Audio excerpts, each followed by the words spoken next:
Hi everybody, welcome back. So today let's see how we solve example number 3. So the question is asking us to calculate the value of Q and also to calculate the value of temperature at the interface of the plaster and the brake. So before we begin, as always, let's draw our plate. So in this question we have 4 layers. Okay. So the first one is layer of plaster, and then layer of brake, and then layer of insulation, and then layer of brake again. So for me, I would prefer it to label everything as this is layer A, this is layer B, this is layer C, and this is layer B. So from now on, we'll be saying that plaster is layer A, brake is layer B, insulation is layer C, and then the last brake is layer D. And then we were also given the information of all the thermal conductivity of the material that we have in the wall, as well as the temperature. So let's say the temperature on the inside of the plaster is T1 is equal to 18 degrees Celsius. And then you can say that this is T2, this is T3, this is T4, and then temperature outside of the brake layer T5 is given as -2 degrees Celsius. So since this is a multi-layer wall question, so you'll be using this equation. Q over A is equal to delta T overall over R overall. So delta T overall, we can calculate it. Delta T overall is equal to T1 minus T5, because the inside temperature minus the outside temperature. So we get a value of 18 minus -2, we get a value of 20 degrees Celsius. So that is how we calculate delta T overall. Now for R overall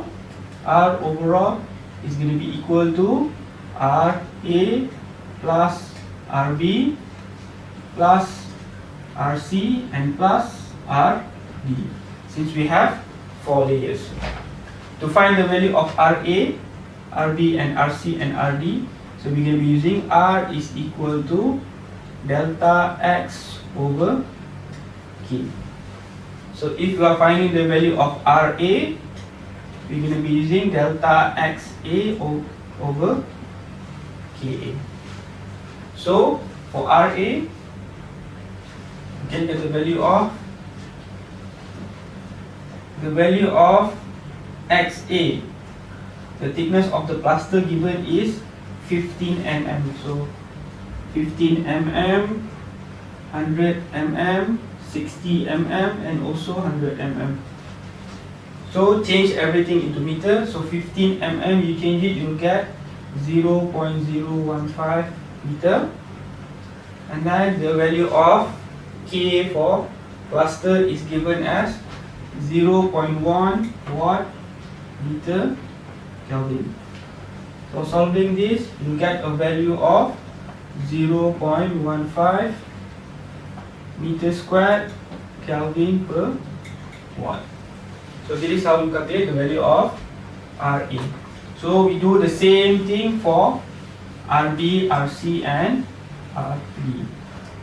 So let me just write again. RA is equal to 0.15 watt meter squared Kelvin over watt. The value of RB is equal to 0.167 meter squared Kelvin over watt. The value of RC is equal to 0.75 meter squared Kelvin over watt, and then the value of RD is equal to 0.167 meter squared Kelvin over watt. So now you have gotten the value of RA, RB, RC and RD. You can find the value of RO. So you get a value of RO is equal to 0.15 plus 0.167 plus 0.75 plus 0.167. You get a value of 1.234 meter squared Kelvin over 1. So we know the value of our delta TO and we know the value of RO. So to calculate the value of Q over A,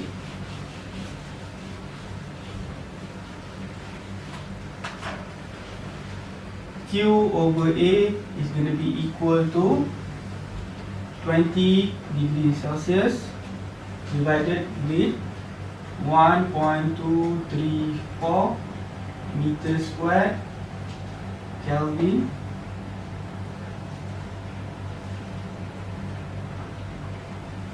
meter squared Kelvin per watt. So we do unit cancellation. Degree Celsius can be cancelled out with Kelvin, and then you get a value of 405.2 watt per meter squared. Now you see here we have Q over A. So Q, the unit is watt, and A is the area, so it has a unit of meter squared. So that's why we get a unit of watt per meter squared. So this term actually, you can call these terms as heat flux. So Q over A here is also known as heat flux. So when we say heat flux, the unit is going to be watt per meter squared. So that is the first part of the question. Find the value of Q over A.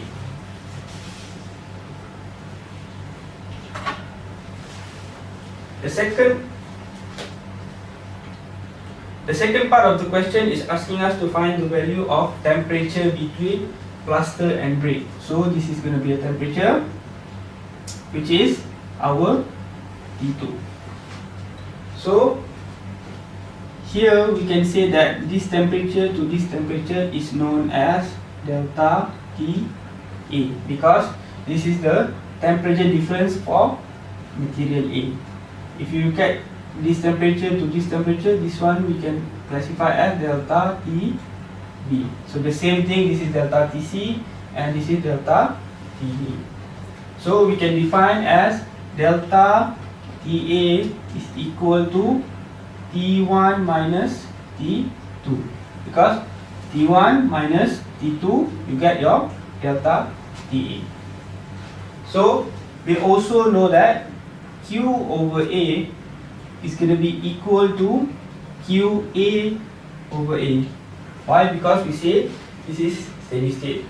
So if this is equal, then we can say that delta TO over RO is going to be equal delta TA over RA. So now, in order for us to find T2, we have to find delta TA, and we can find delta TA from this equation. So if we rearrange the equation, delta TA is going to be equal to delta TO times RA over RO. So we know all the values of delta TA, RA and RO. So if you put in the equation, our delta TO is 20 degrees Celsius. Our RA is 0.15 meter squared Kelvin over watt, and our value of RO is 1.234 meter squared Kelvin over watt.